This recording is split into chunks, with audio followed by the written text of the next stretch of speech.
Hello and welcome to another special episode from the Honest Football Podcast. I'm Charlie Betts and joining me this week and every week is Mr. Daniel Cody and Mr. Craig Savage.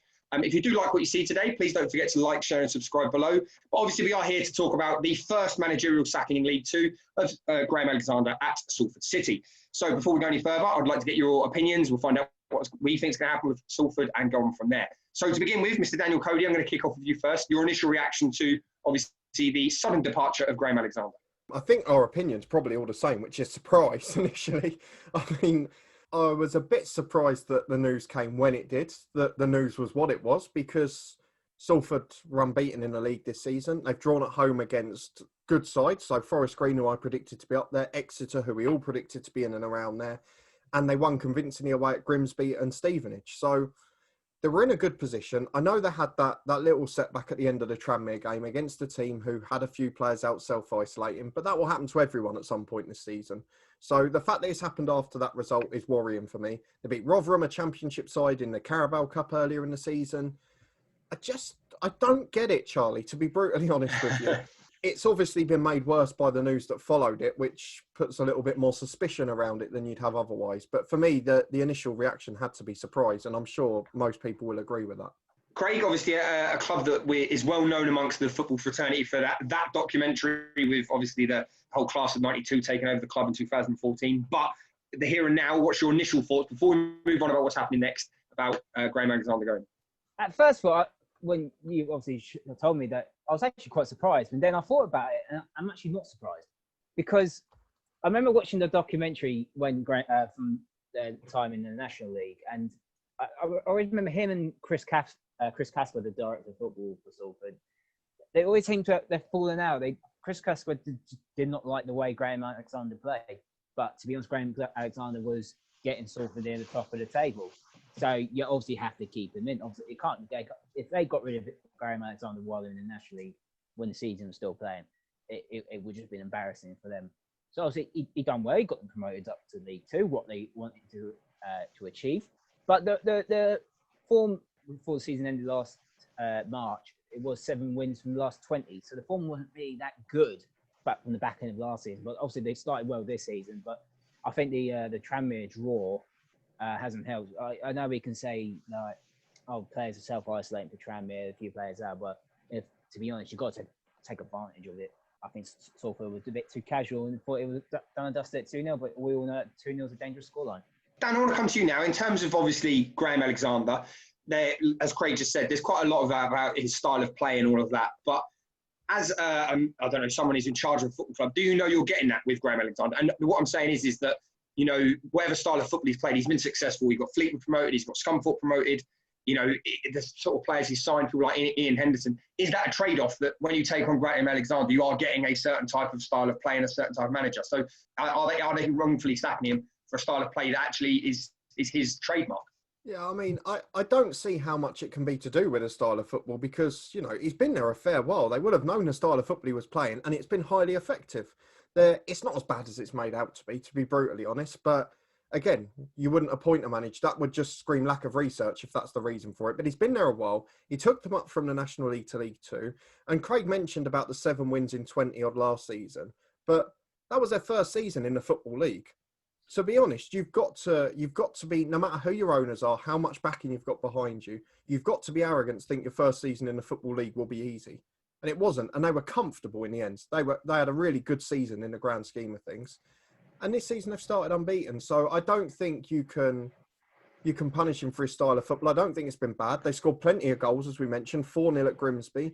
Yes, they were pegged back, but they were 2-0 up at home against Tranmere at the weekend, a side who we've all tipped to be in the top 7, players isolating or not. So I don't think the style of football was that bad. I don't think it's fair that he's been sacked. And I think he's done an incredible job. And if anything, this job has raised his stock hugely. So I don't think he's got to worry about a thing. No, I was going to say, in terms of damaging his reputation, I don't think we could necessarily level that at him. But Craig, I want to come to the future of Salford now. So the initial thing was obviously Warren Joyce, who was a man you've spoken about, head of youth development, reserve teams and all of that, was due to take over.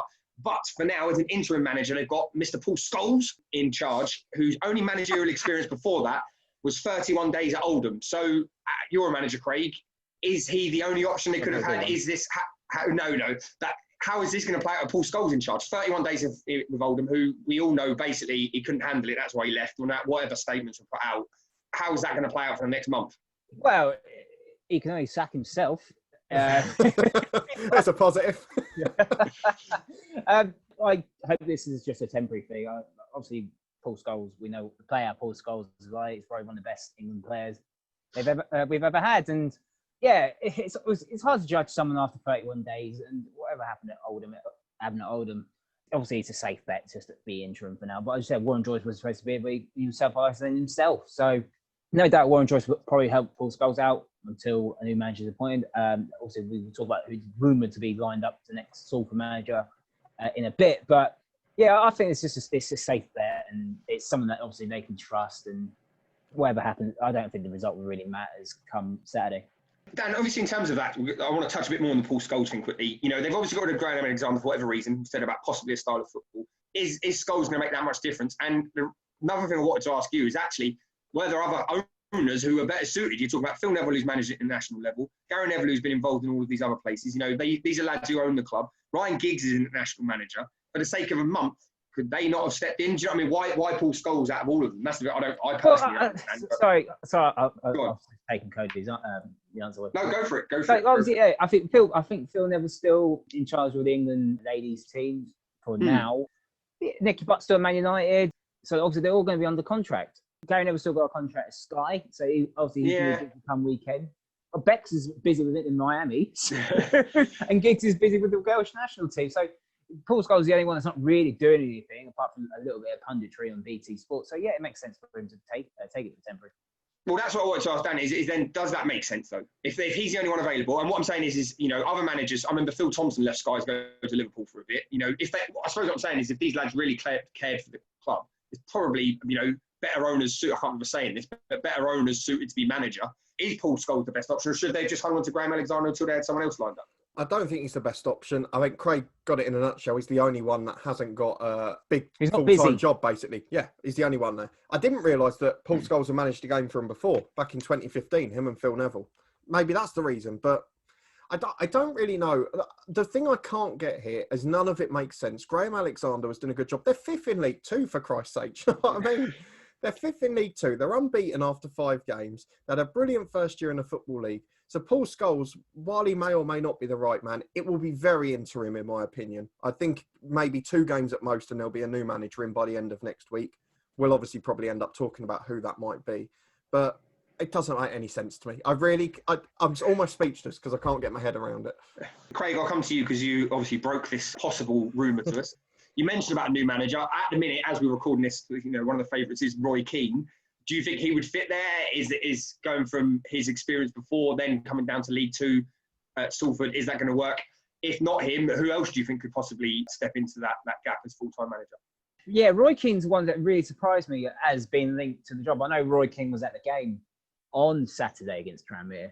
Yeah, I can't see Roy Keane doing much for, especially League Two. Obviously, I know Roy Keane's a born winner. He has won the league, technically. He has won the league with Sunderland back in 2007.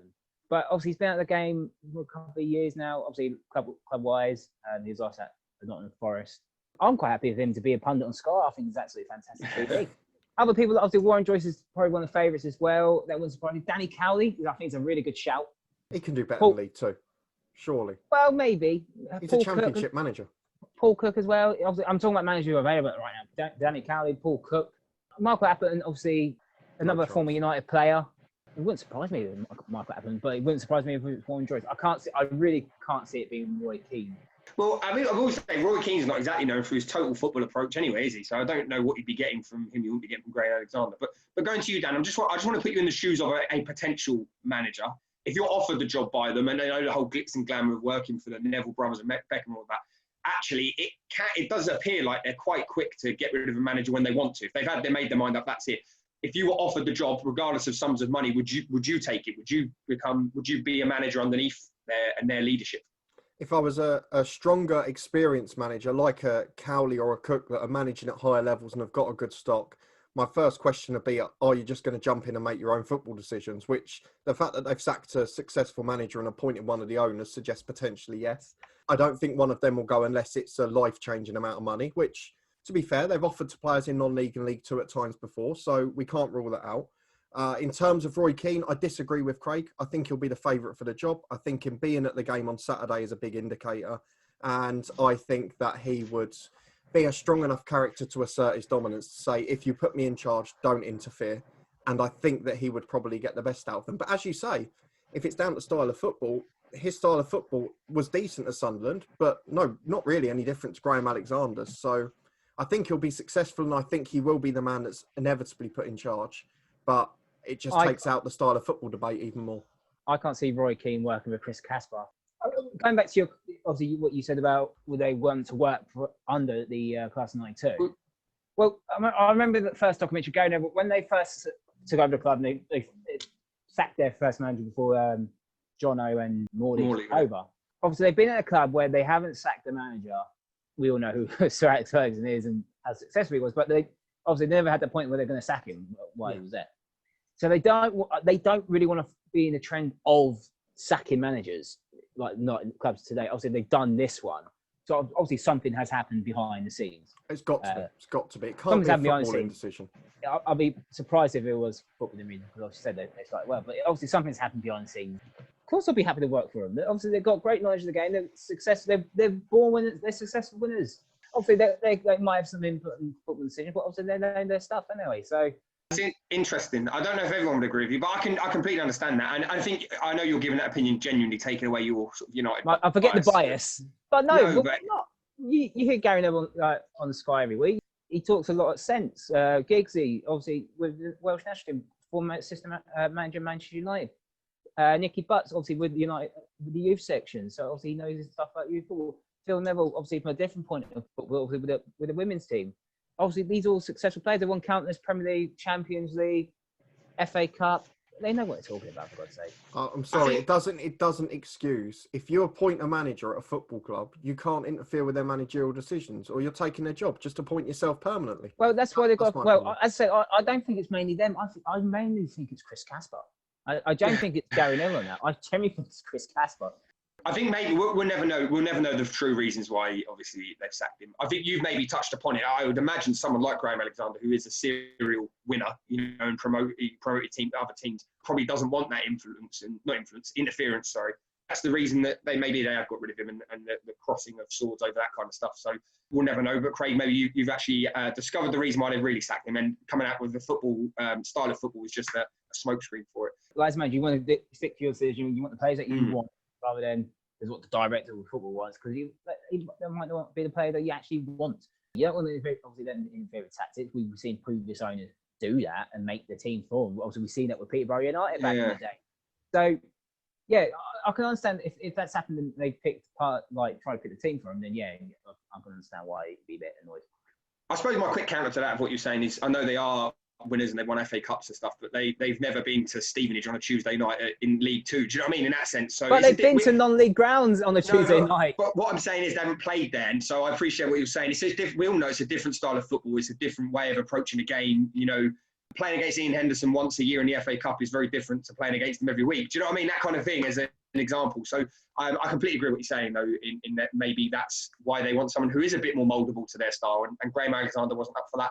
And hopefully, I genuinely hope it works out for them. I don't want them to see them fail. But where are we going to see Salford by the end of the season? I know it depends on who they appoint, and obviously we don't know that yet. But even if it is a Roy Keane, a Danny Cowley, etc., I'm going to go to you first, Dan. Where do you see Salford finishing now after all of this? If they appoint Roy Keane or pay big money for a Cowley or a Cook, I think they'll be up in the top 7, still fine. They've started well. Graham Alexander's put good foundations in. And, you're basically relying on a director of football that's going to hide behind you when it goes wrong. So it's quite a difficult position to be in. You've seen it a lot at the elite level of the game. It's something we've talked about in the past. So I think they'll be fine if that's the case. If not, if they get a similar manager or a manager without that experience or that will stand up to them, then I worry for them a little bit, because you've seen this sort of thing implode at a number of clubs before. I know they've got good footballing people who are in the ownership roles, but I do worry that if they don't get the right manager, they're not going to improve on Graham Alexander, who, as you say, have taken clubs out of this level before. He's a strong manager. And just after the start of the season, the only way I can summarise it is I find this decision from a footballing point of view, absolutely baffling, and it has to be something off the pitch that's caused it. Craig, just to sum us up then, how do you see it finishing off finishing off their season, the whole sort of thing around it? So I actually predicted Salford to win the league a few weeks ago, and Charlie, you predicted them to finish second. I did, yeah. I still think they'll be strong. I think that they're unbeaten in the first 4, 5, whatever, how many games they've played now. I still think they'll be strong. I still think they'll be up there. Yeah, I think they'll be fine. I really do. They'll be promoted. Who's the manager though, Craig? One name. I said I don't think it'll be Roy Keane. I think he might offer a bit of a high wage. I really like Danny Cowley or Paul Scholes, one of them two. Well, I don't think we've agreed on everything this episode, but one thing we can agree on is that no, it's true. It's good sort of to debate, isn't it? But one thing I think we can agree on is probably one of the most baffling sackings we've seen in a long while. I think that's one thing that all three of us would agree with. If you do like what you've seen today, then please don't forget to like, share, subscribe. You can follow us and all of our other content on Twitter @HonestFootballFree, and we'll see you next time.